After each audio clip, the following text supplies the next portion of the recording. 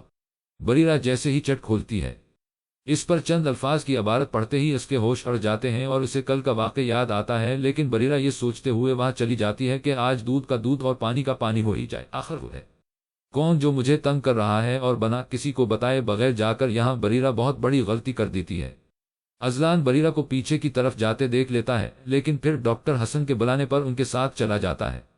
بریرہ جب پچھلی طرف جاتی ہے تو اسے وہاں کوئی بھی نظر نہیں آتا۔ وہ کندھے اچکاتی ہوئی بچے کی شرارت سمجھ کر وہاں سے جانے لگتی ہے کہ پیچھے سے کوئی اس کے منہ پر ہاتھ رکھتا ہے اور اسے روم کے اندر گھسیٹنے کے انداز میں لے کر جاتا ہے۔ بریرہ بہت ہاتھ پیر چلاتی ہے، لیکن مقابل کی پکڑ سے خود کو آزاد نہیں کروا پاتی۔ مقابل جب بریرہ کو روم میں لے جا کر جھٹکے سے چھوڑتا ہے تو وہ اپنا توازن برقرار نہیں رکھ پاتی اور سامنے پڑی ٹیبل کے اوپر جا کر گرتی ہے اور ٹیبل کی نوک لگنے کی وجہ سے اس کا ماتھے سے خون نکلنے لگتا ہے۔ بریرہ جب پیچھے مڑ کر دیکھتی ہے تو اسے جواد نظر آتا ہے، جو اسے دیکھ کر خباثت سے مسکراتا ہے۔ تم یہاں کیا کر رہے ہو اور مجھے اس طرح سے یہاں لانے کا مقصد؟ بریرہ خود کو سنبھال کر جواد سے پوچھتی ہے۔ او وہ ڈاکٹر بریرہ، دراصل بات یہ ہے کہ تم پر دل آ گیا ہے میرا اور میں تمہیں اپنا بنانے کے لیے یہاں لے کر آیا ہوں۔ جواد بریرہ کی طرف قدم بڑھاتے ہوئے کہتا ہے۔ جیسے ہی جواد بریرہ کو چھونے کے لیے اپنا ہاتھ آگے بڑھاتا ہے، بریرہ اس کے ہاتھ کو جھٹک دیتی ہے۔ بریرہ کی یہ حرکت جواد کو غصہ دلا دیتی ہے اور جواد ایک تھپڑ بریرہ کے چہرے پر مارتا ہے، جس سے اس کا ہونٹ پھٹ جاتا ہے اور خون نکلنے لگتا ہے۔ بریرہ جواد کو دھکا دے کر وہاں سے بھاگنے کی کوشش کرتی ہے۔ جواد اس حملے کے لیے تیار نہیں ہوتا، اس لیے پیچھے کو گرتا ہے، لیکن وہ جیسے ہی بریرہ کو روکنے کے لیے اس کا ہاتھ پکڑنے لگتا ہے، اس کے ہاتھ سے بریرہ کی فراق کی بازو پھٹ جاتی ہے۔ بریرہ کو دیکھے ہوئے کافی دیر ہو جاتی ہے۔ اصلی اذلان پریشان سا گھوم رہا ہوتا ہے۔ آخر تنگ آ کر اذلان بریرہ کو ڈھونڈنے جاتا ہے۔ جیسے ہی اذلان ڈسپنسری کی پچھلی سائڈ پر پہنچتا ہے، اس کی سماعت سے بریرہ کی آواز ٹکراتی ہے۔ دور رہو، مجھ سے کوئی ہے، بچاؤ مجھے، ہیلپ می۔ بریرہ کی آواز سنتے ہی اذلان اس روم کی طرف بھاگتا ہے۔ جیسے ہی جواد بریرہ کے اوپر جھکنے لگتا ہے، اذلان روم کا دروازہ توڑ کر اندر آتا ہے اور جواد کو بریرہ کے ساتھ زبردستی کرتے دیکھ اس کا خون کھول اٹھتا ہے اور وہ کسی بھوکے شیر کی مانند جواد پر ٹوٹ پڑتا ہے۔ اذلان جواد کو بریرہ سے دور کرتا ہے اور اس کے منہ پر لگاتار مکے مارتا رہتا ہے۔ کمینے، تیری ہمت کیسے ہوئی اسے ہاتھ بھی لگانے کی؟ اذلان غصے سے سرخ آنکھیں لیے جواد کے پیٹ میں پنچ کرتے ہوئے کہتا ہے۔ اتنی مار کھانے کے بعد جواد بالکل نڈھال ہو کر نیچے گر جاتا ہے اور اذلان جواد کو چھوڑ کر بریرہ کی طرف جاتا ہے، جو سہمی ہوئی نظروں سے اذلان کو دیکھ رہی ہوتی ہے۔ تم ٹھیک تو؟ اذلان بریرہ کے قریب بیٹھ کر اس سے پوچھتا ہے، لیکن بریرہ کوئی جواب نہیں دیتی۔ ان دونوں کو خود میں مگن دیکھ کر جواد وہاں سے بھاگ جاتا ہے اور جاتے جاتے روم لوک کر جاتا ہے۔ یار بریرہ ریلکس، کچھ نہیں ہوا، سب ٹھیک ہے، دیکھو تم تو بہت بہادر ہو نا، پھر کیوں ہمت ہار رہی ہو؟ اذلان بریرہ کا چہرہ اپنے دونوں ہاتھوں میں تھامتے ہوئے کہتا ہے۔ بریرہ اذلان کی بات سن کر اس کی طرف دیکھتی ہے اور پھر اذلان کے گلے لگ کر پھوٹ پھوٹ کے رونے لگ جاتی ہے۔ اذلان بریرہ کی پیٹ سہلا کر اسے چپ کروانے کی کوشش کرتا ہے۔ ابھی یہی صورتحال ہوتی ہے کہ روم کا دروازہ کھول کر کچھ گاؤں والے اندر داخل ہوتے ہیں اور اذلان اور بریرہ کو اس حالت میں دیکھ کر غلط سمجھ بیٹھتے ہیں۔ توبہ توبہ، کیسے بے حیا لڑکا لڑکی ہیں، سلام بے غیرتی پھیلا رکھا ہے انہوں نے ہمارا گاؤں میں۔ ان سب میں سے ایک گاؤں والا آگے آ کر بولتا ہے، یہ کیا بکواس کر رہے ہیں، آپ سب ہوش میں تو ہیں؟ اذلان دھاڑتے ہوئے کہتا ہے، وہ لڑکے زیادہ بھاؤ کھانے کا ضرورت نہیں ہے، تمہیں ایک تو بد فعلی کرتے رنگے ہاتھوں پکڑا جاتا ہے، تم اور سب پاہی اکڑتا ہے، اب دونوں کا فیصلہ تو پنچایت کرے گا، اٹھاؤ ان دونوں کو اور لے چلو گاؤں میں۔ ان میں سے ایک اور شخص آگے آتا ہے اور غصے سے بولتا ہے، اس کے کہتے ہی چند لوگ آگے آتے ہیں اور ان دونوں کو پکڑ کر لے جانے لگتے ہیں۔ یہ کیا کر رہے ہو؟ چھوڑو ہمیں، ہم نے کچھ نہیں کیا۔ اذلان چلاتا ہوا ان سے خود کو آزاد کرانے کی کوشش کر رہا ہوتا ہے۔ بریرہ کا تو ذہن ہی کام کرنا چھوڑ دیتا ہے یہ سب دیکھ کر، اور وہ کسی بے جان گڑیا کی طرح ان کے ساتھ کھنچی چلی جا رہی ہوتی ہے۔ اصل میں جواد جب باہر بھاگتا ہے تو کچھ گاؤں والوں کے پاس جا کر انہیں کہتا ہے کہ سکتا میں نے ایک لڑکا اور لڑکی کو بدفعلی کرتے ہوئے دیکھا ہے، اور جب میں نے ان کو روکنے کی کوشش کی تو انہوں نے میری یہ حالت کر دی۔ جواد جانتا تھا کہ لسبیلا کے لوگ بہت غیرت مند ہوتے ہیں اور اپنی یا اپنے علاقے کی عزت پر بات برداشت نہیں کرتے، اس لیے جواد نے یہ سب کیا تاکہ سانپ بھی مر جائے اور لاٹھی بھی نہ ٹوٹے۔ اذلان اور بریرہ کو پنچایت میں لایا جاتا ہے اور گاؤں والوں نے جو کچھ بھی دیکھا اور سنا ہوتا ہے سب کچھ پنچایت کو بتا دیتے ہیں۔ اذلان جب بھی بولنے کی کوشش کرتا تو اسے یہ کہہ کر چپ کروا دیا جاتا کہ مجرم کو بولنے کا کوئی حق نہیں۔ سبھی ڈاکٹرز بھی اذلان اور بریرہ کو اس حالت میں دیکھ کر شوکر ہو جاتے ہیں۔ اب ان کی زندگی کا فیصلہ پنچایت کے ہاتھ میں ہی تھا۔ اگر ہمارے گاؤں کا لڑکا لڑکی ایسا حرکت کرتا ہوا پکا جاتا تو ہم ان کو سنگسار کر کے عبرت کا نشان بنا دیتا، لیکن تم دونوں ہمارا گاؤں کا نہیں ہے، لیکن بدفعلی کرتا ہوا پکا ہوا ہے۔ اصل پنچایت یہ فیصلہ کرتی ہے کہ تم دونوں کا ابھی اور اسی وقت نکاح ہوگا اور اس کے بعد تم ہمارا گاؤں سے دفاع ہو جائے گا۔ پنچایت کا سردار اپنا فیصلہ سناتا ہے اور فوراً قاضی صاحب کو بلوایا جاتا ہے۔ دیکھتے ہی دیکھتے بریرہ واجد خان سے بریرہ اذلان شاہ بن جاتی ہے۔ نکاح ہوتے ہی انہیں گاؤں سے جانے کا کہہ دیا جاتا ہے۔ سب کچھ دیکھ کر بریرہ کا ذہن معاف ہو جاتا ہے اور وہ وہی اذلان کی باہوں میں جھول جاتی ہے۔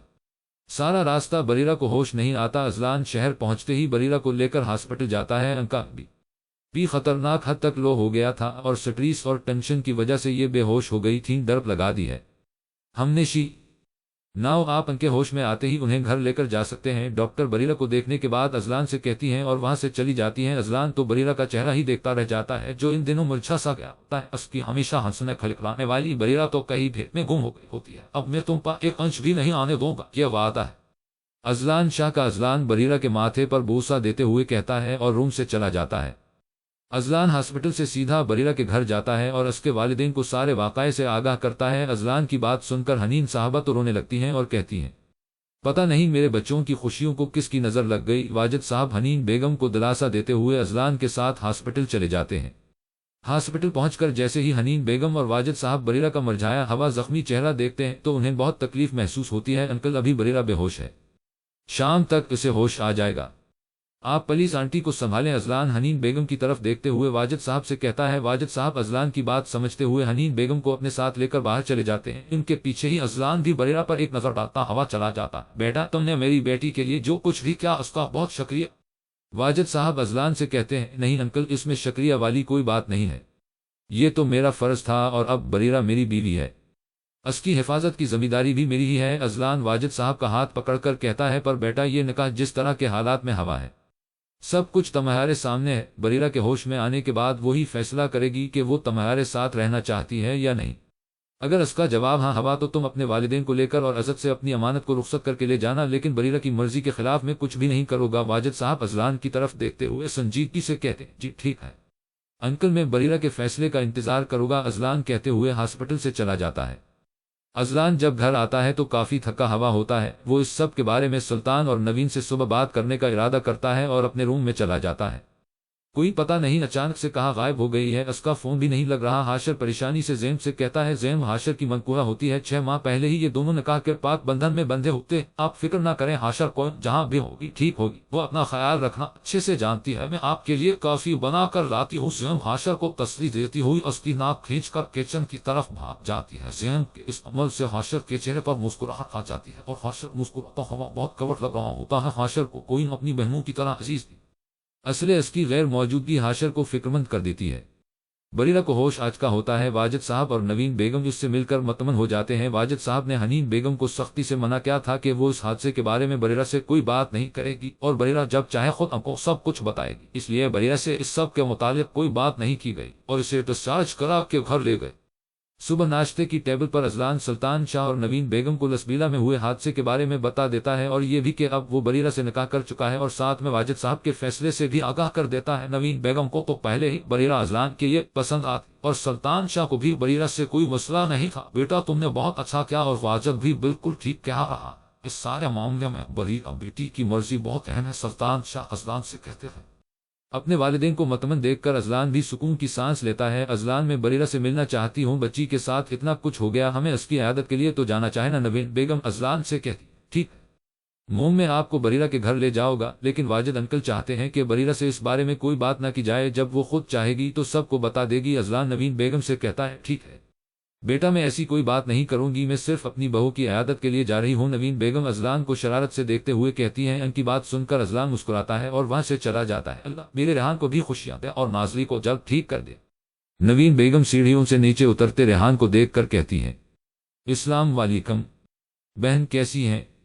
نوین بیگم حنین صاحبہ سے کہتی ہیں۔ ازلان نوین اور سلطان شاہ کو واجد صاحب کے گھر لے کر آتا ہے۔ وعلیکم السلام بہن، میں بالکل ٹھیک ہوں، آپ آئیں، اندر آئیں۔ حنین بیگم انہیں جواب دیتی ہوئی اندر بلاتی ہیں۔ واجد ہمیں ازلان نے سب کچھ بتا دیا ہے اور یقین مانو ہمیں بچوں کے نکاح سے کوئی مسئلہ نہیں ہے، لیکن تمہاری بات بھی وجہ ہے کہ اس سب میں بریرہ کی مرضی بہت ضروری ہے۔ سلطان شاہ واجد صاحب سے کہتے ہیں میں جانتا تھا سلطان، ہماری طرح تمہیں بھی بچوں کے نکاح سے کوئی مسئلہ نہیں ہوگا، لیکن ابھی بریرہ اس کنڈیشن میں نہیں ہے کہ اس سے کچھ بھی پوچھا جائے۔ واجد صاحب سلطان شاہ سے کہتے ہیں بھائی صاحب، ہم یہاں صرف بریرہ کی عادت کے لیے آئے ہیں، باقی جو بھی بچی چاہے گی وہی ہوگا، آپ بے فکر رہیں۔ نوین بیگم واجد صاحب اور حنین بیگم کو دیکھتے ہوئے کہتی ہیں اس سارے معاملے میں ازلان بالکل خاموش بیٹھا ہوتا ہے، کیا میں بریرہ سے مل سکتی ہوں؟ نوین بیگم حنین صاحبہ سے پوچھتی ہیں جی جی بہن آئے۔ حنین صاحبہ نوین کو کہتی ہوئی انہیں اپنے ساتھ بریرہ کے روم میں لے جاتی ہیں۔ بریرہ گھر آنے کے بعد اپنے ساتھ ہوئے واقعے کے بارے میں سوچتی ہے اور یہ بھی کہ کیسے اسقا اور ازلان کا نکاح ہوا۔ بریرہ ابھی انہیں سوچوں میں گم ہوتی ہے کہ اس کے روم کا دروازہ کھلتا ہے اور حنین بیگم نوین صاحبہ کے ساتھ اندر داخل ہوتی ہے۔ کیسی ہو بیٹا؟ نوین بیگم پیار سے بریرہ سے پوچھتی ہیں جی آنٹی میں اب کافی بہتر ہوں۔ بریرہ انہیں جواب دیتی ہے بیٹا تم نے کسی بھی بات کی ٹینشن نہیں لینی، ہم سب تمہارے ساتھ ہیں، تم بس جلدی سے ٹھیک ہو جاؤ۔ نوین بیگم بریرہ کے سر پر بوسہ دیتے ہوئے شفقت سے کہتی ہیں۔ بریرہ ان کا پیار دیکھ کر اسبات میں گردن ہلاتی ہے ٹھیک ہے بیٹا اب تم آرام کرو، میں چلتی ہوں۔ نوین بیگم بریرہ سے کہتے ہوئے وہاں سے چلی جاتی ہیں۔ اس واقعے کو ہوئے آج ایک ہفتہ گزر چکا ہوتا ہے۔ بریرہ بھی اب ٹھیک ہو چکی ہوتی ہے، لیکن اس نے ابھی تک ہاسپٹل جانا شروع نہیں کیا ہوتا اور نہ اپنے اور ازلان کے بارے میں گھر میں کوئی بات کی ہوتی۔ دوسری طرف ازلان بریرہ کی طرف سے خاموشی پا کر کافی بے چین رہنے لگا۔ ہاسپٹل کا سٹاف بھی بریرہ کے بارے میں کچھ اچھی گفتگو کرتا نظر نہیں آ رہا تھا۔ ہوش میں لاؤ اسے ایول کوئن اپنی سرد آواز میں حاشر سے کہتی ہے۔ حاشر فوراً مقابل پر ٹھنڈا پانی ڈالتا ہے جس سے وہ کپک پاتے ہوئے ہوش میں آتا ہے۔ کون ہو تم اور کیوں مجھے یہاں لائے ہو؟ کرسی پر بندھا جواد سامنے کھڑی کوئن کو دیکھتے ہوئے کہتا ہے یہاں سے جانے کا صرف ایک طریقہ ہے، اگر اس پر عمل کرو گے تو صحیح سلامت یہاں سے جا سکتے، ہو سکتا ورنہ ایول کوئن کی دی گئی سزا سے تو تم اچھی طرح واقف ہوں گے۔ کوئن جواد سے کہتی ہے کوئن جواد لڑکھڑاتی ہوئی زبان میں کہتا ہے کوئن سے کون واقف نہیں تھا اور سب ہی جانتے تھے کہ کوئن سزا دینے کے معاملے میں بہت برہم اور شفاق ہے، آپ جو بھی کہیں گی مجھے منظور ہے، بس مجھے جانے دے۔ جواد ڈرتے ہوئے کہتا ہے ہمم گڑ تو جو گناہ تم نے اپنی زندگی میں کیا ہے اس کا اعتراف کرو اور یہاں سے چلے جاؤ۔ کوئن جواد کو دیکھتے ہوئے کہتی ہے کون سا گناہ؟ میں نے آج تک اپنی زندگی میں کچھ بھی غلط نہیں کیا ہے۔ جواد ہچکچاتے ہوئے کہتا ہے کیا تمہیں لگتا کہ تم جھوٹ بول کر یہاں سے زندہ واپس جا سکتے ہو؟ کوئن ہاتھ میں چاقو گھماتے ہوئے کہتی ہے میں نے زندگی میں صرف ایک ہی غلط کام کیا ہے، وہ بھی اپنے دل کے ہاتھوں مجبور ہو کر۔ جواد چاقو دیکھ کر تھوک نگلتے ہوئے کہتا ہے بولو کیا کیا ہے تم نے؟ کوئی کہتی ہے اور آرام سے سامنے والی کرسی پر بیٹھ جاتی ہے میں ڈاکٹر بریرہ کو پسند کرنے لگا تھا، لیکن ہمارے بیچ ڈاکٹر ازلان آ گیا، مجھ سے اس کا بریرہ کے قریب رہنا برداشت نہیں ہوا، اس لیے میں نے سوچا کہ جب بریرہ ہمیشہ کے لیے میری ہو جائے گی تو اسے مجھ سے کوئی الگ نہیں کر سکے گا، اس لیے میں نے لسبیلا میں بریرہ کے ساتھ زبردستی کرنے کی کوشش کی، لیکن وہاں بھی وہ ازلان آ گیا اور بریرہ کو بچا لیا۔ پھر مجھے اپنا بچاؤ کا کوئی راستہ نظر نہیں آیا، کیونکہ گاؤں کے لوگ اصل کا معاملہ میں بہت سخت ہوتے ہیں، اگر ازلان سب کو میرے بارے میں بتا دیتا تو میری نوکری بھی جاتی اور کے ہاتھوں جان بھی، اس لیے میں نے خود کو بچانے کے لیے ازلان اور بریرہ پر تہمت لگا دی۔ جواب سب کچھ ایک سانس میں بتا دیتا ہے، پلیز مجھے معاف کر دو، میں ان دونوں سے بھی معافی مانگ لوں گا۔ جواد ہوتے ہوئے کہتا ہے تم جانتے ہو کسی پر تہمت لگانا کتنا بڑا گناہ ہے؟ کوئی جواد کو گھورتے ہوئے کہتی ہے۔ حاشر بھی جواد کو قہر بھری نظروں سے دیکھ رہا ہوتا ہے۔ حاشر اسے اتنا مارو کہ یہ دوبارہ کسی پر تہمت لگانے سے پہلے 100 بار سوچے اور اسے سزا دینے کے بعد جہاں سے لائے کوئی کہتی ہوئی وہاں سے چلی جاتی ہے۔ پیچھے سارا کمرہ جواد کی چیخوں سے گونج اٹھتا ہے۔ بریرہ کے ساتھ ہوئے واقعے کو 1 ماہ ہو چکا ہوتا ہے۔ کوئن جواد کے اقبال جرم کی ویڈیو ہسپتال اور پولیس میں دے دیتی ہے۔ جواد کو ہسپتال سے نکال دیا جاتا ہے اور اسے پولیس اریسٹ نہیں کرتی کیونکہ کوئن نے پہلے ہی اس کی حالت قابل رحم کر دی ہوتی ہے۔ بریرہ بیٹا آپ جاب پر جانا کب سے شروع کرو گے؟ رات کے کھانے کے دوران واجد صاحب بریرہ سے پوچھتے ہیں اس ایک مہینے میں اس موضوع کو لے کر بریرہ سے کسی نے بھی کوئی بات نہیں کی ہوتی اور اذلان اور بریرہ کا آمنا سامنا ہوئے بھی ایک ماہ گزر چکا ہوتا ہے، کل سے جوائن کرنے کا سوچ رہی۔ بابا بریرہ پانی پیتے ہوئے کہتی ہے یہ تو اچھی بات ہے بیٹا، تم اپنا کیریئر بناؤ، شاباش میرا بچہ۔ جواد صاحب بریرہ کو تھپکی دیتے ہوئے کہتے ہیں السلام علیکم ڈاکٹر بریرہ کیسی ہیں؟ ہاسپٹل آتے ہی بریرہ کا سامنا کریم سے ہوتا ہے اور کریم خوش اخلاقی سے بریرہ سے پوچھتا ہے میں بالکل ٹھیک ہوں کریم، تم سناؤ؟ بریرہ مسکراتے ہوئے کریم سے کہتی ہے میں تو بالکل فٹ ہوں ڈاکٹر، پر ڈاکٹر اذلان کچھ ٹھیک نہیں ہے آج کل۔ کریم بریرہ کی طرف جھکتے ہوئے رازداری سے کہتا ہے کیا ہوا ہے ڈاکٹر اذلان کو؟ بریرہ فکرمندی سے کہتی ہے وہ جب سے آپ گئی تھی نہ ڈاکٹر اذلان خاموش ہو کر رہ گئے، نہ کسی پر چیختے ہیں اور نہ ہی بلاوجہ غصہ کرتے ہیں۔ کریم ذرا اداسی سے کہتا ہے تمہارے ڈاکٹر اذلان کو میں معصوم جو ملی ہوئی تھی، ان سب کاموں کے لیے بریرہ منہ بناتے ہوئے کہتی ہے اور کریم کو بائے بولتے ہوئے اندر چلی جاتی ہے۔ بریرہ نے فیصلہ کیا تھا کہ وہ سب کچھ بھول کے آگے بڑھے گی ان سب لوگوں کے لیے جو اس سے پیار کرتے ہیں، اور بریرہ اپنے اس فیصلے سے کافی مطمئن بھی تھی۔ ہیلو ڈاکٹر اذلان کیسے ہیں؟ اذلان جو ایک پیشنٹ کی فائل دیکھ رہا ہوتا ہے اچانک بریرہ کی آواز سن کر گھبرا جاتا ہے۔ کیا ہوا ڈاکٹر، آپ تو ایسے گھبرا رہے ہیں جیسے کوئی بھوت دیکھ لیا ہو۔ بریرہ اذلان کی طرف دیکھتے ہوئے کہتی ہے تم یہاں کیا کر رہی ہو؟ اذلان ذرا سنبھل کر بریرہ سے کہتا ہے لگتا ہے آپ کی طبیعت خراب ہے، تبھی ایسی باتیں کر رہے ہیں۔ بریرہ اپنی مسکراہٹ روکتے ہوئے کہتی ہے بہرحال میں واپس آ چکی ہوں اور مجھے پوری امید ہے کہ آپ نے مجھے بہت مس کیا ہوگا، لیکن آپ فکر نہ کریں، اب میں ساری کسر پوری کر دوں۔ بریرہ اذلان کو آنکھ مارتے ہوئے کہتی ہے اور وہاں سے بھاگ جاتی ہے۔ اذلان پہلے تو بریرہ کو دیکھ کر حیران رہ جاتا ہے، لیکن پھر بات سمجھ آنے پر مسکرا اٹھتا ہے۔ اس دشمن جان کو ایک ماہ بعد دیکھ کر دل میں سکون سا محسوس ہوتا ہے۔ تم واپس آ گئی ہو بریرہ؟ اذلان کاؤنٹر پر حاضری لگاتی ہوئی بریرہ سے کہتا ہے جی ڈاکٹر اذلان میں واپس آ چکی ہوں۔ آپ کی ناک میں دم کرنے کے لیے آنکھ مارتا چہرہ بریرہ شرارت سے اذلان کی ناک کو چھیڑنے ہوئے کہتی ہے اور وہاں سے چلی جاتی ہے۔ اسی نوک جھوک میں مزید 5 ماہ گزر جاتے ہیں، لیکن بریرہ کی جانب سے اذلان اور اس کے رشتے کے متعلق کوئی بات نہیں ہوتی۔ سب لوگ بریرہ کے فیصلے کے منتظر ہوتے ہیں، لیکن بریرہ تو شاید نکاح کو بھول ہی چکی تھی۔ اس سارے عرصے میں ریحان نے دل و جان سے نازلی کا خیال رکھا تھا۔ ریحان روز آفس سے آنے کے بعد خود نازلی کی دیکھ بھال کرتا، اس کے سرہانے بیٹھ کر گھنٹوں اس سے باتیں کرتا جیسے وہ اس کی ساری باتیں سن رہی ہوں۔ ریحان میں اس عرصے میں ایک بہت ہی مثبت تبدیلی آئی۔ ریحان 5 وقت کا نمازی ہو گیا اور اس کی ہر دعا میں صرف نازلی کی صحبت کی دعا شامل ہو گئی، اور اب ریحان نے ثابت کر دیا تھا کہ وہ نازلی سے کس قدر محبت کرتا ہے۔ بریرہ تم نے کیا سوچا؟ حنین صاحبہ بریرہ سے کہتی ہیں کس بارے میں ماما؟ بریرہ حیرانی سے پوچھتی ہے اپنے اور اذلان کے بارے میں۔ حنین بیگم نے فیصلہ کر لیا تھا کہ اب کی بار وہ بریرہ سے 2 ٹوک بات کریں گے اور اس کے اور اذلان کے رشتے کے متعلق بریرہ کی رائے معلوم کریں۔ دیکھو بریرہ، تم جتنا مرضی انجان بننے کی کوشش کرو، لیکن حقیقت یہی ہے کہ تم اذلان کے نکاح میں ہو۔ اذلان بہت اچھا لڑکا ہے، ہمیں کوئی اعتراض نہیں ہے اذلان سے، لیکن اگر ہم آج تک خاموش تھے تو صرف تمہاری وجہ سے، لیکن اب تمہیں فیصلہ کرنا ہوگا۔ حنین بیگم سنجیدگی سے کہتی ہیں ماما مجھے صرف 1 ہفتہ دے، میں آپ کو سب کچھ بتا دوں گی، اور مجھے اچھے سے یاد ہے کہ میں اذلان کے نکاح وہ شوہر ہے میرے، لیکن مجھے بس اس ہفتے کا ٹائم چاہیے۔ بریرہ حنین صاحبہ کی طرف دیکھتے ہوئے عاجزی سے کہتی ہے اور ان کا ہاتھ چومتی ہوئی وہاں سے چلی جاتی ہے۔ تمہیں پتہ ہے نازلی آج ہماری کمپنی کو کتنا بڑا کانٹریکٹ ملا ہے؟ ریحان اپنے معمول کے مطابق نازلی سے باتیں کر رہا ہوتا ہے کہ اچانک اس کی نظر نازلی کی حرکت کرتی ہوئی انگلیوں پر پڑتی ہے۔ ریحان پہلے تو بے یقینی سے نازلی کے ہاتھ کو دیکھتا ہے، پھر ڈاکٹر کو بلانے کے لیے بھاگتا ہے۔ مبارک ہو مسٹر ریحان، آپ کی محنت اور محبت رنگ لے آئی ہے۔ نازلی کوما سے باہر آ چکی ہے اور اسے آج شام تک مکمل ہوش بھی آ جائے گا۔ یا اللہ تیرا شکر ہے۔ ریحان ڈاکٹر کی بات سن کر فوراً شکر ادا کرتا ہے۔ بے شک رب سونا شکر کرنے سے زیادہ عطا کرتا ہے۔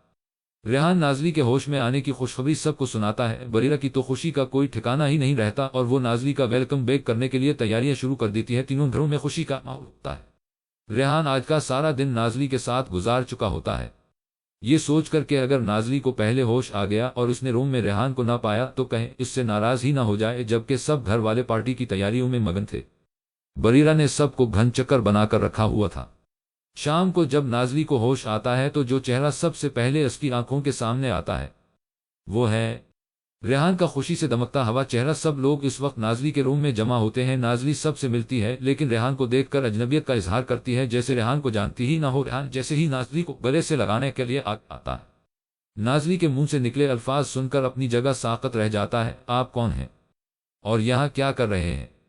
نازلی آنکھوں میں اجنبیت لیے پوچھتی ہے۔ نازلی کا سوال سن کر ریحان گویا سن ہو جاتا ہے، اسے اپنا دماغ پھٹتا ہوا محسوس ہوتا ہے۔ اس کی محبت جس کو ہوش میں لانے کے لیے ریحان نے نہ جانے کتنی محنت کی، کتنی دعائیں مانگی تھی، اور آج وہ ہوش میں آنے کے بعد اس کو پہچاننے سے ہی انکاری تھی۔ کتنا اذیت بھرا لمحہ ہے۔ وہ اپنے ہی محبوب کی آنکھوں میں اپنے لیے اجنبیت دیکھنا۔ ریحان ایک نظر نازلی کی طرف دیکھتا ہے اور نظر سب گھر والوں پر ڈالتا ہوا روم سے ہی باہر چلا جاتا ہے۔ مجھے لگتا ہے ازلان نازلی اتنا لمبا عرصہ کوما میں رہنے کی وجہ سے اپنی کچھ میموری لاس کر چکی ہے۔ بریرہ ازلان کو روم سے باہر لے جا کر کہتی ہے، ہم لگتا تو مجھے بھی یہی ہے، لیکن مجھ سے اپنے بھائی کی حالت دیکھی نہیں جاتی۔ اب ازلان اداسی سے کہتا ہے، آپ فکر نہ کریں، وقت کے ساتھ ساتھ سب ٹھیک ہو جائے گا۔ بریرہ ازلان کے کندھے پر ہاتھ رکھتے ہوئے اسے حوصلہ دیتی ہے، ہم اللہ کرے جلد ہی سب کچھ ٹھیک ہو جائے۔ ازلان کہتے ہوئے نیچے چلا جاتا ہے۔ ریحان کافی دیر تک بلاوجہ ہی گاڑی سڑکوں پر گھماتا رہتا ہے اور نازلی کے متعلق سوچتا رہتا ہے۔ آخر رات کو تھک ہار کر جیسے ہی گھر میں داخل ہوتا ہے تو پورے گھر کو تاریکی میں ڈوبا ہوا پاتا ہے۔ آج تو نازلی کے لیے پارٹی ارینج کی تھی، سب نے، پھر یہ یہاں اتنا اندھیرا کیوں ہے؟ ریحان لجتے ہوئے خود سے ہی سوال کرتے ہوئے آگے بڑھتا ہے۔ جیسے ہی ریحان حال کے بیچوں بیچ پہنچتا ہے، ساری لائٹس آن ہو جاتی ہیں اور اسے اپنے آس پاس سب گھر والوں کے مسکراتے ہوئے چہرے نظر آتے ہیں۔ ان سب سے نظر ہٹا کر جب ریحان سامنے دیکھتا ہے تو اس کی نظریں پلٹنے سے انکاری ہو جاتی ہیں۔ سامنے سے ہی نازلی پیچ کلر کی خوبصورت سی فراق پانے ہاتھوں میں کیک اٹھائے اپنی طرف آتی دکھائی دیتی ہے۔ یو ریحان، نازلی پیار سے گنگناتی ہے اور ریحان کے روبرو آ کر کھڑی ہو جاتی ہے۔ آج ریحان کا برتھ ڈے تھا اور ساری پریشانیوں میں کھو کر ریحان بالکل ہی اسے بھول چکا تھا۔ نازلی، تمہیں سب یاد آ گیا؟ ریحان نازلی کا چہرہ اپنے ہاتھوں میں لیتا ہوا کہتا ہے، یہ سب بات بعد میں کرے، پہلے کیک کٹ کرے۔ نازلی ریحان کے ہاتھ تھامتے ہوئے محبت سے کہتی ہے۔ ریحان ٹرانس کسی کیفیت میں کیک کٹ کرتا ہے اور سب کو کھلاتا ہے۔ ریحان بھائی، یہ تھا آپ کی برتھ ڈے کا اسپیشل سرپرائز۔ بریرہ ریحان کے قریب جا کر کہتی ہے، لیکن یہ کیسے؟ نازلی، تو مجھے بھول چکی تھی، میں یاد تک نہیں تھا اسے، پھر یہ سرپرائز کیسے؟ ریحان پریشانی سے سب کی طرف دیکھتے ہوئے کہتا ہے، اچھا بھائی ہم بتاتے ہیں، اصل میں ہوا کیا تھا؟ بریرہ ریحان سے کہتی ہے اور اسے سب کچھ بتانا شروع کرتی ہے۔ ازلان نے بیچ میں ٹوکا، کل رات وہ ہم میں نہیں رہے، وہ شہید ہو گئی۔ کہتے ہی زین رو دی۔ ابھی سب لوگ بیٹھے بریرہ کے متعلق بات ہی کر رہے ہوتے ہیں کہ ایک بار پھر دروازہ بجتا ہے۔ دروازہ کھلتے ہی اندر آ کر زین انہیں جو خبر سناتی ہے اس سے ان کے اوسان خطا ہو جاتے ہیں۔ واجد صاحب کرسی پر ڈھے سے گئے، انہیں لگا ان کی سانسیں چھین لی ہوں۔ کسی نے حنین بیگم اور ازلان کا بھی کچھ ایسا ہی حال تھا۔ دروازے سے اندر آتی نازلی اور ریحان نے بھی یہ الفاظ سن لیے تھے اور نازلی فوراً چکرا کر گر گئی تھی۔ ریحان فوراً اسے اٹھا کر اندر لے کر آیا۔ یہ کیا ہو گیا تھا ان کے ساتھ؟ ابھی تو ان کی زندگیوں میں خوشیاں آئی تھی اور ابھی ان پہ ایک قیامت بھی ٹوٹ پڑی تھی۔ ایسا نہیں ہو سکتا، میری بیٹی ایسے نہیں جا سکتی، تم جھوٹ بول رہی ہو، حنین بیگم نے چلاتے ہوئے کہا۔ کاش یہ جھوٹ ہوتا، زین کے لب واہ ہوئے۔ وہاں موجود سب نفوس اپنی سانسیں روکے بیٹھے تھے۔ اب سے نہیں، کافی عرصہ پہلے سے ہی آرمی کے ساتھ جڑ چکی تھی۔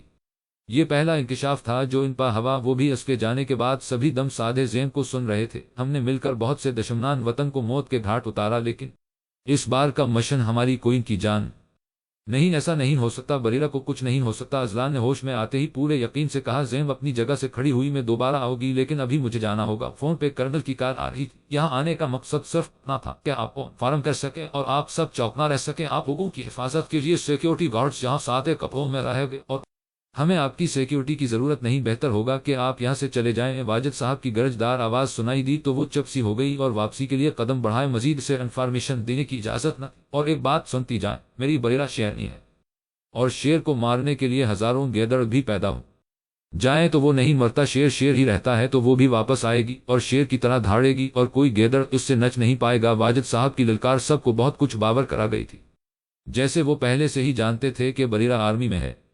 ازلان وہیں ڈھیر سا گیا اور پتہ نہیں کتنے راز کھلنا باقی تھے، لیکن سب اتنا ضرور جائیں تو وہ نہیں مرتا۔ شیر ہی رہتا ہے تو وہ بھی واپس آئے گی اور شیر کی طرح دھاڑے گی اور کوئی گیدڑ اس سے نچ نہیں پائے گا۔ واجد صاحب کی للکار سب کو بہت کچھ باور کرا گئی تھی، جیسے وہ پہلے سے ہی جانتے تھے کہ بریرہ آرمی میں ہے۔ ازلان وہیں ڈھیر سا گیا اور پتہ نہیں کتنے راز کھلنا باقی تھے، لیکن سب اتنا ضرور جانتے تھے کہ بریرہ واپس ضرور آئے گی۔ آج بریرہ کو گئے 2 ہفتے گزر چکے تھے۔ سب لوگوں کو چپ سی لگ گئی تھی، کوئی اس بات پر یقین ہی نہیں کر پا رہا تھا کہ شوق و چنچل سی بریرہ ملک کے لیے جان بھی قربان کر چکی ہے۔ ازلان بریرہ کی تصویر کو ہاتھ میں پکڑے بیڈ کے پاس نیچے بیٹھا تھا۔ اسے بریرہ کے ساتھ گزارے لمحے یاد آ رہے تھے۔ اس نے تو ابھی تک اسے یہ بھی نہیں بتایا تھا کہ وہ اس سرکری لڑکی سے کتنی محبت کرنے لگا ہے اور وہ اسے چھوڑ کر بھی چلی گئی تھی۔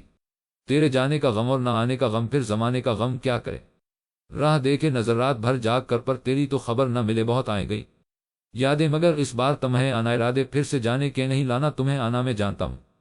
تم زندہ ہو، اگر ایسا نہ ہوتا تو میری سانسیں کیسے چل رہی ہوتی؟ ان سانسوں کا چلنا اس بات کی گواہی ہے کہ تم زندہ ہو۔ وہ خود ہی اپنے سوالوں کا جواب دے بریرہ کو تصور کرتا نیند کی وادیوں میں کھو گیا تھا۔ تم دونوں سے مجھے یہ امید نہیں تھی۔ کرنل بہت غصے میں تھے۔ سر ہم نے کیا کیا؟ ہاشر نے منہ بنایا۔ جیسا آپ نے کہا ویسا ہی جا کر ان کے گھر والوں کو بولا۔ زین کی زبان پا بھی کھجلی ہوئی۔ جی بالکل، لیکن یہ 2 ہفتے سے تم دونوں جس طرح منہ لٹکا کر بیٹھے ہو اس کا کیا مطلب ہے؟ انہوں نے بھی غصے سے پوچھا۔ سر ہماری دوست تھی وہ، اور آپ؟ ہاشر نے جان بوجھ کر بات ادھوری چھوڑ دی۔ میجر ہاشر اینڈ کیپٹن زین، مجھے یہ کیس 1 ہفتے میں حل ہوا چاہیے، سمجھے تم دونوں؟ ہاشر کوئن کا فون غائب ہے، تم وہ تلاش کرو گے، اور زین تم مجھے کوبرا کی ساری ڈیٹیلز دو گی۔ ڈیول کی موت کے بعد وہ چپ نہیں بیٹھے گا۔ دو یو انڈرسٹینڈ بوجس سر؟ دونوں یک زبان بولے کہ گو ناؤ۔ کرنل صاحب نے انہیں سختی سے کہا تو وہ دونوں مزید بحث کیے بنا وہاں سے چلے گئے۔ اگر ان سب سے ہٹ کے اس طرف آئے جہاں وہ زخموں سے چور شخص پڑا تھا تو امید نظر آتی تھی، ہاں وہ زندہ بچ گئی تھی۔ 2 ہفتے پہلے پانی میں گرتے ہی وہ اپنی سانس روک کر گہرائی میں چلی گئی تھی، لیکن ٹانگ پر لگی گولی کا درد زیادہ دیر برداشت نہ کرتے ہوئے اپنے حواس کھو بیٹھی تھی۔ اس کی جان پل کے قریب ہی رہنے والے ایک باپ بیٹی نے بچہ جنہوں نے اسے پانی کی سطح پر تیرتے ہوئے دیکھا تھا۔ اسے ہوش آ چکا تھا لیکن ابھی اس کے زخم پوری طرح سے ٹھیک نہیں ہوئے تھے۔ لڑکی اور اس کے باپ نے بریرہ کی بہت خدمت کی تھی، جس کے نتیجے میں اب وہ اپنے پیروں پر چلنے کے قابل ہو گئی تھی۔ بریرہ کچھ سوچتے ہوئے دھیرے سے اٹھ کر جھونپڑی سے باہر آ گئی اور اپنے ساتھ اس سازش کو یاد کرنے لگی۔ اس پل میں وہ 1000 ووٹ مری تھی، ابھی اسے زندہ رہنا تھا، ملک دشمنوں کو ختم کرنا تھا اور کوبرا کا نام صفحہ ہستی سے مٹانا تھا۔ یہی سب سوچتے سوچتے بریرہ واپس جھونپڑی کے اندر چلی گئی تھی۔ میڈم کیا سوچنے لگتی ہو آپ؟ سفیر بوڑھا کی بیٹی نے بریرہ سے پوچھا۔ کچھ نہیں، بس یہ سوچ رہی تھی کہ اب مجھے یہاں سے جانا چاہیے۔ آپ لوگوں نے میرا بہت ساتھ دیا جس کے لیے میں آپ کی احسان مند ہوں، لیکن اب مجھے یہاں سے جانا ہوگا، بریرہ لڑکی کو گلے لگاتے ہوئے کہتی ہے اور وہاں سے چلی جاتی ہے۔ بریرہ وہاں سے نکلتی کافی دور آ گئی تھی۔ اس کے پاس ایک بیکار گن کے سوا کچھ بھی نہ فون بھی وہ گاڑی میں سیکرٹ جگہ پر چھپا آئی تھی۔ ابھی وہ خود بھی اپنے گھر والوں سے رابطہ نہیں کرنا چاہتی تھی، کیونکہ وہ جانتی تھی کہ اب وہ بڑی طرح ایکسپوز ہو چکی ہے اور اس کی فیملی کو بھی خطرہ ہے۔ ڈیول کی موت نے بھی کوبرا کو پاگل کر دیا ہوگا۔ یہی سوچ کوئن کے چہرے پر مسکراہٹ لے یار لگتا ہے آج پاپا کچھ زیادہ ہی غصے میں تھے۔ کرنل کے آفس سے باہر نکلتے ہی ہاشر کہتا ہے تھنک کرنل کوئن کی وجہ سے پریشان ہے، اصل یہ چڑچڑے ہو رہے ہیں۔ زین کہتی ہے ہم ان کی باتوں سے تو ایسا لگ رہا ہے کہ وہ جانتے ہیں کہ بریرہ زندہ ہے، لیکن اس کا فون ان کے پاس نہیں ہے۔ ہاشر سوچتے ہوئے کہتا ہے اس کا مطلب فون کار میں ہی ہے۔ زین کہتے ہیں اور اب وہ دونوں وہاں جاتے ہیں جہاں انہوں نے کوئن کی کار چھپائی ہوتی ہے۔ بریرہ سڑک پر آتے ہی ایک کار کو اشارے سے لفٹ لینے کے لیے روکتی ہے۔ جی کہاں جانا ہے؟ آپ نے کار میں بیٹھا بزرگ بریرہ سے پوچھتا ہے۔ بریرہ کا ارادہ اپنی اور ہاشر وغیرہ کی سیکرٹ پولیس پر جانا کا ہوتا ہے، اصلے وہ کار والے کو راستہ سمجھا دیتی ہے۔ ساری کار چھان ماری لیکن فون نہ ملا۔ وہ دونوں تھک کر باہر نکلے۔ کہاں رکھ سکتی ہے کوئن فون؟ نہیں ملا۔ آواز پہ دونوں پلٹے۔ ان کا سانس جیسے تھما، وقت نے بھی جیسے ساتھ چھوڑ دیا۔ ہاشر اپنی پیاری بہن کو دیکھتا ہے اور بھاگ کر اسے گلے لگا لیتا ہے۔ ہاشر ہٹے، مجھے بھی مل لینے دے۔ زین نے اپنے جذبات پر قابو پاتے ہاشر سے کہا یار تم دونوں تو ایسے رو رہے ہو جیسے میری محبوبہ ہو۔ بریرہ نے ان دونوں کے آنسو دیکھتے ہوئے کہا آپ نے اتنے دن بعد رابطہ کیا؟ ویسے کہاں تھی؟ زین نے اپنے دل میں اٹھتا سوال کیا؟ بہت مزے میں تھی۔ آگے بڑھ کے کار کا فرنٹ ڈور اوپن کیا اور اس کی طرف سے ایک سیکرٹ شیٹ اتاری تو اس کے اندر ایک دراز تھا۔ دیکھنے میں ایسا لگتا تھا جیسے وہ کار کا ہی حصہ ہے۔ فون نکال کر ان کے سامنے کیا یہ رہا؟ چہرے پر سنجیدگی تھی۔ کمال ہو یار، ہاشر نے داد دی، اور وہ ثبوت والی چپ؟ زین نے سوال داغا۔ فون کے اوپر بھی ایک شیٹ تھی، اس کے ہٹانے کے بعد اس کی سائڈ پر فون کے کلر کے جیسی ہی ایک چیز لگی تھی جو بہت زیادہ غور کرنے پر محسوس ہوتی تھی۔ اس پر پھونک مارتے ہی اس کا کلر چینج ہو گیا اور وہ اتر کر ہاتھ میں آ گئی۔ کیسے کر لیا؟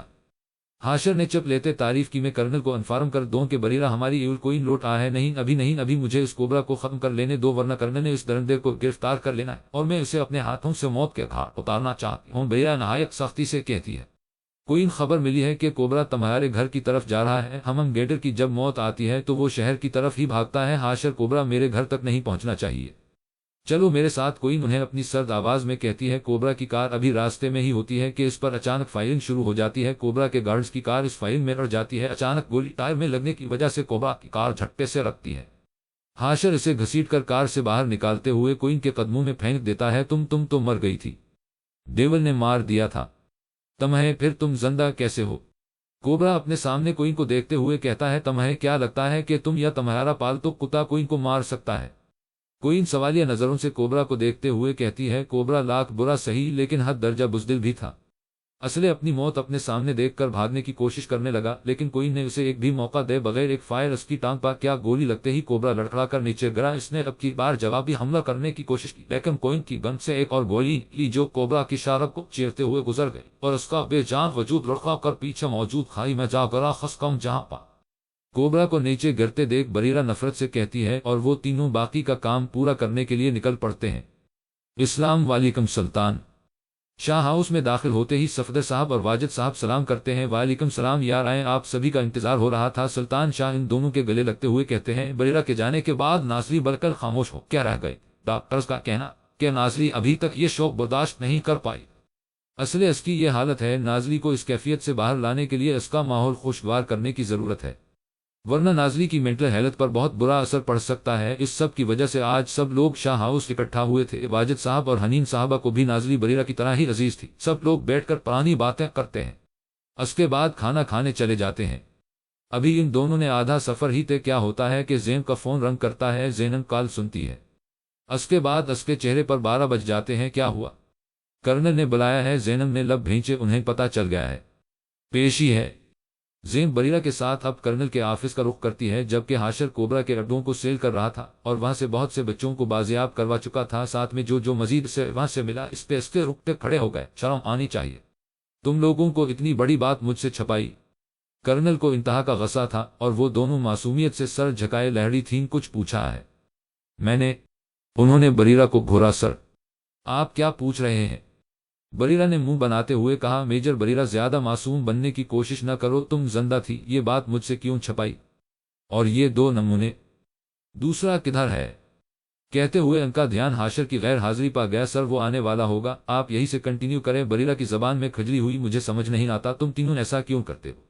اب کوبرا کا کام بھی یقیناً تم لوگوں نے کر دیا ہوگا۔ سر بریرہ نے سوچنے کی ایکٹنگ کرتے ہوئے کہا، جس طرح کا تم تینوں کا رویہ ہے نہ دل کرتا ہے کورٹ مارشل کر دوں تم تینوں کا، لیکن میں آئی کم۔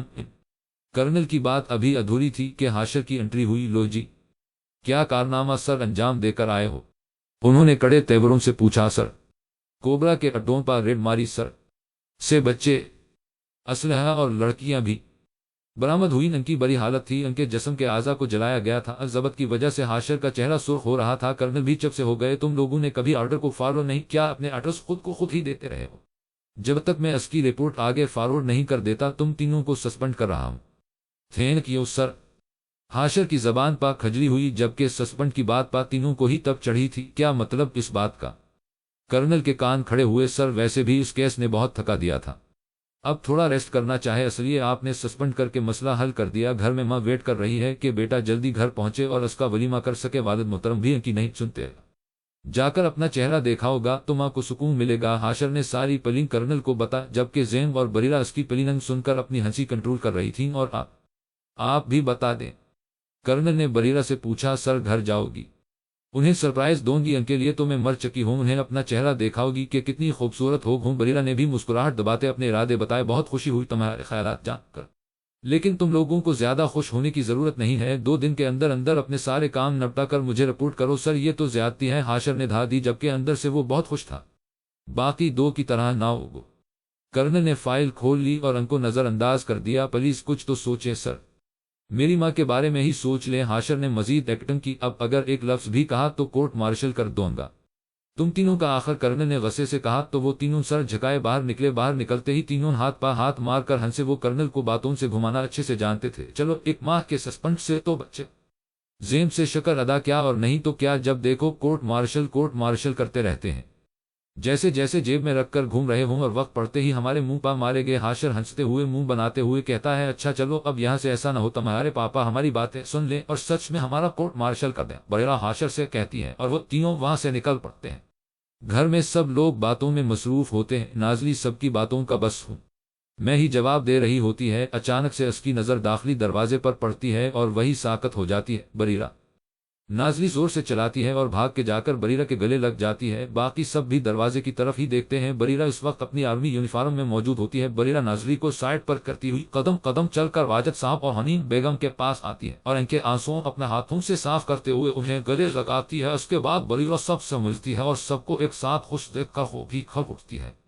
وہ لوٹ آتی ہاں وہ آگ تھی جسے دن رات مانگا داؤں میں اپنے رب سے وہ لوٹا تھی۔ ازلان بریرہ کو دیکھتے ہی اپنے روم میں جا کر اپنے رب کا شکر ادا کرتا ہے جس نے اس کی محبت لوٹا دی تھی۔ ازلان ابھی رب کا شکر ادا کرنے میں ہی مصروف ہوتا ہے کہ اسے اپنے روم میں بریرہ کی مخصوص خوشبو محسوس ہوتی ہے۔ ازلان فوراً اٹھتا ہے اور بریرہ کو سینے سے لگا لیتا ہے، دونوں ایک دوسرے کو محسوس کر رہے ہوتے ہیں۔ تم میری ذرا یاد نہیں اس عرصے میں، جانتی ہو میں کتنا تڑپا ہوں، تمہارے لیے مجھے پتہ ہی نہیں چلا کب میری محبت اتنی شدت اختیار کر گئی کہ تمہارے بنا سانس لینا بھی مشکل لگنے لگا۔ بریرہ ازلان کے منہ سے محبت کا اظہار سن کر حق تک اسے دیکھ رہی ہوتی ہے۔ بریرہ ازلان کا چہرہ اپنے ہاتھوں کے پیالے میں بھرتے ہوئے کہتی ہے، کوئی لمحہ ایسا نہیں گزرا جس میں آپ نہیں تھے، ہر پل ہر لمحہ آپ ہی تھے، میری دنیا، میری زندگی، سب کچھ، میری قسمت کے ہر ایک پنے پہ، میرے جیتے جی بعد مرنے کے، میرے ہر ایک کل، ہر ایک لمحے میں تو لکھ دے میرا اسے۔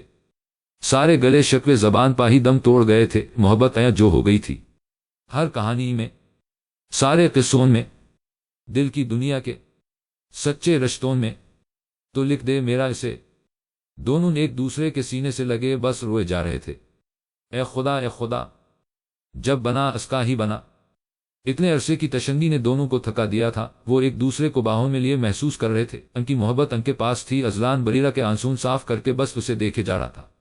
میرے حصے کی ہنسی کو، خوشی کو تو چاہے آدھا کر، چاہے لے لے تو میری زندگی، پر یہ مجھ سے وعدہ کر، اس کے اشکوں پا، غموں پا، دکھوں پا، اس کے ہر اشک پر حق میرا ہی رہے، ہر جگہ، ہر گھڑی، ہاں عمر بھر، ہر وقت ہو یہی وہ ہے، مجھ میں ہی ہو جدا کہنے کو، بچھڑے نہ پر کبھی۔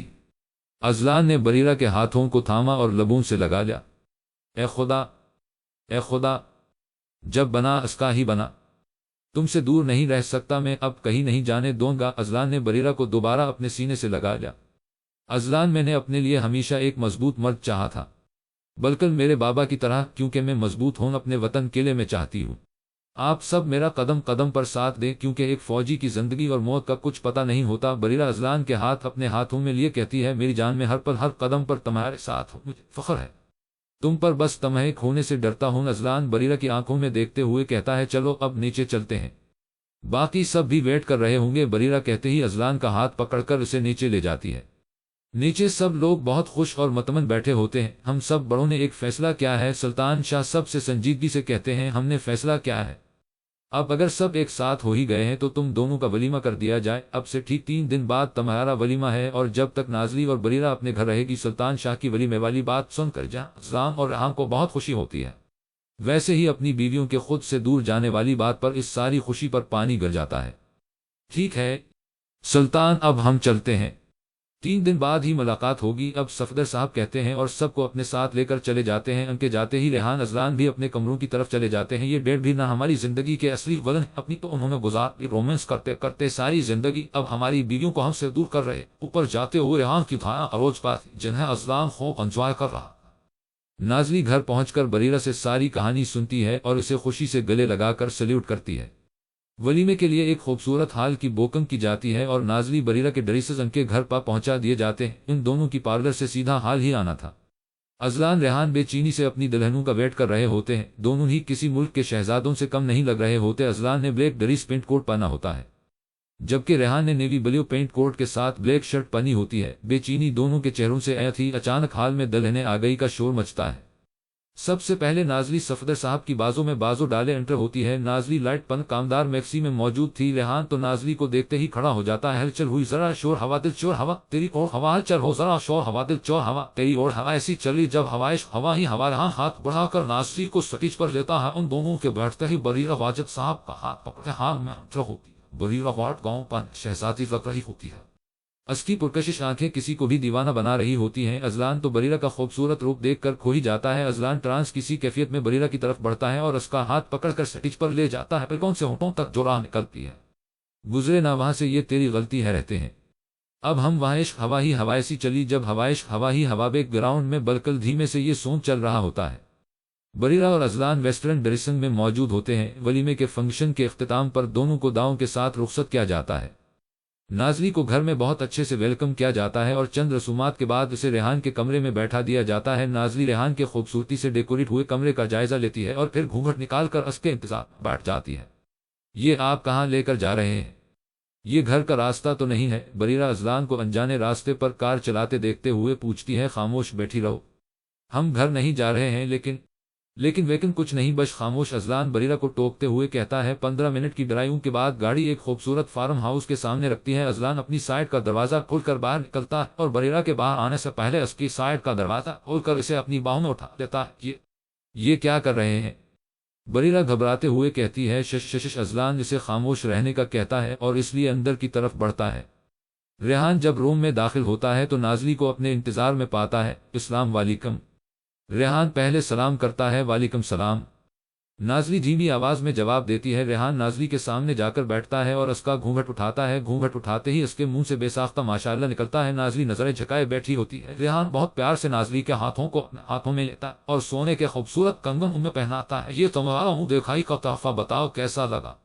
ریحان نازلی سے پوچھتا ہے۔ بہت خوبصورت۔ نازلی کنگن پر ہاتھ پھیرتے ہوئے کہتی ہے۔ ریحان نازلی کے ہاتھوں پر بوسہ دیتا ہے اور کہتا ہے لیکن تم سے کم۔ نازلی ریحان کی نظروں سے گھبرا جاتی ہے اور اس کے سینے میں سر چھپا لیتی ہے۔ ریحان مسکراتے ہوئے اس کے گرد اپنا حصار قائم کرتا ہے۔ آج یہ دونوں مکمل ہو گئے تھے۔ محبت کی اس راہ میں یہ ملے بھی، پھر بچھڑے بھی، اور اب آخر میں ان دونوں نے ایک دوسرے کو پا ہی لیا۔ اب آگے آنے والی زندگی ان کی خوشیوں کی منتظر تھی۔ اذلان بریرہ کو لے کر پھولوں سے بنے راستے پر چلتا ہوا اپنے روم میں داخل ہوتا ہے جو گیٹ سے اس کے روم تک بنایا گیا ہوتا ہے۔ اذلان روم میں لا کر بریرہ کو نیچے اتارتا ہے۔ بریرہ تو روم کی سجاوٹ دیکھ کر اس میں کھو جاتی ہے۔ پورا کمرہ گرے اور وائٹ کنٹراسٹ کا ہوتا ہے۔ کمرے میں جگہ جگہ وائٹ اور ریڈ پھولوں کی پتیاں بکھری ہوتی ہیں۔ بیڈ کے ارد گرد وائٹ جالی دار پردے لگے ہوتے ہیں اور بیڈ پر بچھی وائٹ چادر پر ریڈ پھولوں سے ایک بڑا سا دل بنایا گیا ہوتا ہے، جبکہ کمرے سے خوشبودار کینڈلز جلا کر روشنی کی جاتی ہے جو کمرے کے ماحول کو مزید رومانچک بناتی پسند۔ اذلان پیچھے سے بریرہ کی کمر میں ہاتھ ڈال کر اسے اپنے ساتھ لگاتے ہوئے کہتا ہے۔ ہم بہت خوبصورت ہے، بالکل خوابوں جیسا۔ بریرہ کسی خواب کسی کیفیت میں جواب دیتی ہے۔ اذلان بریرہ کو گھماتا ہے اور اس کا چہرہ اپنی طرف کر کے اس کی آنکھوں پر بوسہ دیتے ہوئے کہتا ہے کہ میں اس خواب میں تمہارے ساتھ اپنی پوری زندگی گزارنا چاہتا ہوں۔ میں نہیں جانتا کہ کب تم میرے لیے اتنی اہم ہو کہ تمہارے بنا جینے کا تصور بھی محال لگتا ہے۔ اب تو میں تمہاری وجہ سے مرنا بھی نہیں چاہتا بریرہ بس مسکراتی نظروں سے اذلان کو تکتی رہتی ہے۔ اذلان بریرہ کی آنکھوں میں دیکھتے ہوئے اسے شیشے کے سامنے لے کر جاتا ہے اور وہاں جا کر اس کے دوپٹے میں سے پنز نکال کر دوپٹہ سائڈ پر رکھتا ہے۔ بریرہ آرام سے اذلان کی ساری کارروائی دیکھ رہی ہوتی ہے۔ پھر اذلان بریرہ کا جوڑا کھولتا ہے اور اس کی جوڑی اتارتا ہے۔ سب کرنے کے بعد اذلان بریرہ کی بیک سے سارے بال ہٹا کر آگے کرتا ہے اور اس کے گلے میں ایک خوبصورت اور نفیس کا ڈائمنڈ کا نیکلس پہناتا ہے۔ کیسا لگی ہماری محبت کی پہلی نشانی؟ اذلان بریرہ کی گردن چومتے ہوئے کہتا ہے۔ بریرہ اذلان کا لمس محسوس کر کے آنکھیں زور سے میچ لیتی ہے۔ اذلان بریرہ کو دیکھ کر مسکراتا اور اسے پھر سے اپنی باہوں میں بھر کے بیڈ پر لے جا کر بہت نرمی سے بیٹھاتا ہے۔ تو اجازت ہے؟ اذلان بریرہ کی آنکھوں میں دیکھتے ہوئے اس سے اجازت طلب کرتا ہے۔ بریرہ مسکرا کر اذلان نے سینے سے لگ جاتی ہے اور اذلان بھی اسے اپنے اندر بھینچ لیتا ہے۔ آج یہ دونوں بھی ایک دوسرے کا ساتھ پا کر مکمل ہو گئے۔ کھڑکی سے جھانکتا چاند بھی ان کے ملن پا مسکرا کر بادلوں کی اوٹ میں چھپ جاتا ہے۔ صبح ریحان کی آنکھ کھلتی ہے تو نازلی کو دا مانگتے دیکھتا ہے۔ ریحان نازلی کا پاکیزہ چہرہ دیکھ کر مسکرا اٹھتا ہے۔ ریحان دھیرے سے چلتے نازلی کے پاس جا کر بیٹھ جاتا ہے اور اس کے دا ختم کرنے کا انتظار کرتا ہے۔ کیا ماں؟ راہ ختم ہوتے ہی ریحان نازلی سے پوچھتا ہے۔ مجھے اس رب نے سب کچھ دے دیا، اب مانگنے کو کچھ بچا ہی نہیں۔ نسلی اس پاک ذات کا شکر ادا کر رہی تھی۔ نازلی ریحان کی طرف دیکھتے ہوئے کہتی ہے۔ تمہیں کچھ نہیں چاہیے لیکن مجھے تو چاہے نا۔ ریحان نازلی طرف دیکھتے ہوئے کہتا ہے۔ کیا چاہیے آپ کو؟ نازلی تجسس سے پوچھتی ہے۔ بالکل تمہارے جیسی ایک پیاری سی پری۔ ریحان نازلی کے ماتھے کو چومتے ہوئے کہتا ہے۔ ریحان کی بات سن کر نازلی کا چہرہ سرخ ہو جاتا ہے اور وہ کہتی ہے زیادہ فضول باتیں نہ کریں، جلدی سے اٹھیں اور تیار ہو جائیں، نیچے سب ناشتے پر ہمارا انتظار کر رہے ہوں گے۔ ریحان نازلی کا چہرہ دیکھتے ہوئے مسکرا کر واش روم میں چلا جاتا ہے۔ سب لوگ ناشتے کی میز پر بیٹھے ہوتے ہیں۔ تبھی داخلی دروازے سے اذلان اور بریرہ اندر داخل ہوتے ہیں اور سب کو باواز سلام کر کے اپنی جگہ پر بیٹھ جاتے ہیں۔ نوین بیگم اور سلطان شاہ اپنے بچوں کو خوش دیکھ کر مطمئن ہو جاتے ہیں۔ سب لوگ بہت اچھے ماحول میں ناشتہ کرنے کے ساتھ ہی ہلکی پھلکی گپ بھی کر رہے ہوتے ہیں۔ 6 سال بعد اذلان آپ ابھی تک تیار نہیں ہوئے؟ آپ سے اچھا تو آپ کا بیٹا ہے جو ٹائم پر تیار ہو کر پری کو بھی سنبھال رہا ہے۔ جان شاہ میں بالکل تیار ہوں۔ ہاں یہ بات الگ ہے کہ آپ کو اپنے بچوں کی تیاری کے آگے میری تیاری کچھ پسند نہیں ہے۔ اذلان گھڑی پہنتے ہوئے بریرہ سے کہتا ہے۔ اچھا ٹھیک ہے، آپ ریڈی ہیں تو پھر شنایا کو پکڑے، میں ابھی آتی ہوں۔ بریرہ 3 سالہ شنایا کو اذلان کے حوالے کرتے ہوئے کہتی ہے۔ بریرہ اور اذلان کو اللہ نے اپنی رحمت اور نعمت دونوں سے نوازا تھا۔ کا ایک بیٹا 5 سالہ برہان شاہ ہے جو کا اپنے باپ کی طرح سنجیدہ مزاج ہے، لیکن اس کی آنکھیں بالکل بریرہ کی آنکھوں کے جیسی ہیں، سیاہ چمکتی ہوئی، جبکہ 3 سالہ شنایا نے آ کر ان کی فیملی مکمل کر دی تھی۔ شنایا نے نیل نقوش تو بریرہ سے چرائے تھے لیکن اس کی شہد رنگ آنکھیں بالکل اذلان جیسی تھی۔ او وہ میری پرنسس کتنی پیاری لگ رہی ہے، ریحان 2 سالہ پری کو گود میں اٹھاتے ہوئے کہتا ہے، جو کا وائٹ کلر کے باربی فراق میں اپنی بلیو آئیز کے ساتھ اصل کی ڈول لگ رہی ہوتی ہے۔ ریحان اور نازلی کو شادی کے 3 سال اللہ نے اپنی رحمت نے نوازا تھا، جس کا نام انہوں نے پریہ رکھا تھا۔ پری کی پیدائش کے وقت کچھ کمپلیکیشنز کی وجہ سے نازلی دوبارہ ماں نہیں بن سکتی تھی، اس لیے اس ننھی سی گڑیا میں سب کی جان قید تھی۔ آج پریہ پورے 2 سال کی ہو گئی اور اسی کی برتھ ڈے پارٹی کے لیے سب لوگ تیار ہو رہے تھے۔ چاچو پری کو مجھے دے، یہ میری ہے۔ کیک کٹنگ کے بعد برہان ریحان سے پری کو لیتے ہوئے کہتا ہے، بیٹا یہ تیری نہیں ہے بلکہ میری بیٹی ہے۔ ریحان برہان کو گھورتے ہوئے کہتا ہے، جو ہمیشہ اس کی بیٹی کو اس سے چھین کر لے جاتا تھا۔ نو چاچو شی از مائن، برہان ریحان سے کہتا ہے اور پری کو اس کی گود سے لے کر چلا جاتا ہے۔ ساتھ کھڑا ازلان ریحان کا چہرہ دیکھ کر ہنس پڑتا ہے۔ ہنس لیں برو، آپ بھی ہنس لیں، آپ کا یہ بیٹا آپ سے بھی 4 قدم آگے ہے، ریحان جل کر کہتا ہے اور وہاں سے واک آؤٹ کر جاتا ہے۔ برہان پری کے لیے بہت پوزیسو تھا۔ وجہ یہ تھی کہ جب پریہ پیدا ہوئی تو بریرہ نے اسے برہان کی گود میں دیتے ہوئے کہا تھا کہ یہ آج سے اس کی ہوئی، بس تب سے ہی برہان پریہ کو اپنی ملکیت سمجھتا ہے۔ بریرہ آج بھی کوئن کے نام سے جانی جاتی ہے اور پاک فوج میں اپنے فرائض سر انجام دے رہی ہے۔ ان سب کی زندگیاں مکمل تھیں، محبت بھرے رشتوں کے ساتھ۔